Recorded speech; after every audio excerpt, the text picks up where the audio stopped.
Play on, America.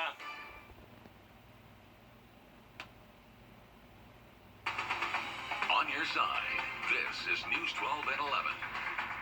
She was the sunshine that spread joy to each person she came in contact with. She was eager and full of creativity.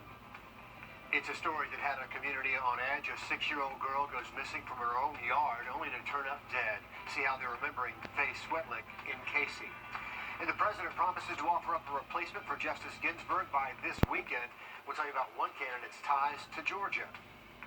But first tonight, one man is dead after a plane crash in Lincoln County. Officials tell us a small personal plane went down in a pond off White Rock Road in Lincoln just before 6 o'clock tonight. The pilot was killed and was the only person on board. We're told the plane crashed on property owned by that pilot's father, who was outside when it happened. The victim's identity has not yet been released, but the FAA, the GBI, and the NTSB are all investigating. It was a busy night for school boards, including a major announcement tonight from Superintendent Dr. Sandra Caraway. Both Columbia and Aiken counties met tonight to give updates on their school year. Celeste Springer breaks it all down for us. It was a night of beginnings and endings at the Columbia County Board of Education meeting. Dr. Sandra Caraway announcing she's retiring at the end of the school year. I've been contemplating retirement, and to help ensure a smooth transition and continued forward progress, I want to announce my intent to retire at the end of the school year. But there's still work to be done too. Unveiling pictures of the high school campus coming to the old Evans Elementary School site.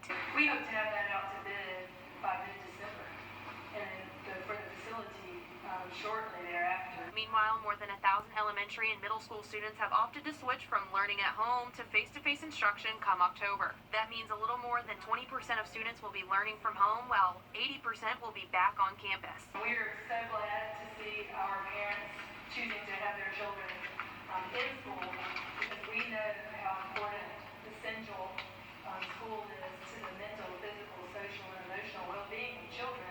But they better be sure the district will not allow classroom students to go back home unless they have a medical condition. Meanwhile, in Aiken County, Friday night lights are the big topic. Ticket sales have moved online and stadiums are at reduced capacity. We'll really see what pandemic football looks like on Friday night with social distancing, with fewer people in the stands. And back in Columbia County, a standing ovation for a superintendent announcing her retirement after working in the school system for 33 years.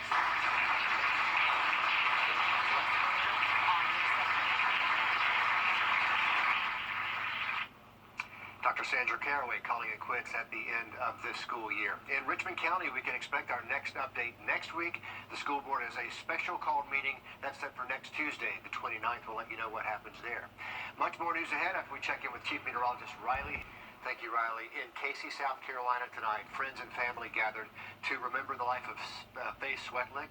Faye was only 6 years old when she was kidnapped and murdered by her neighbor back in February. The Casey community honoring her with a new bright pink park bench. They're calling it a buddy bench. And it means just that. Buddies can be made right there. She's always there to make a friend. You know, if somebody was looking like they were lonely, she was right there.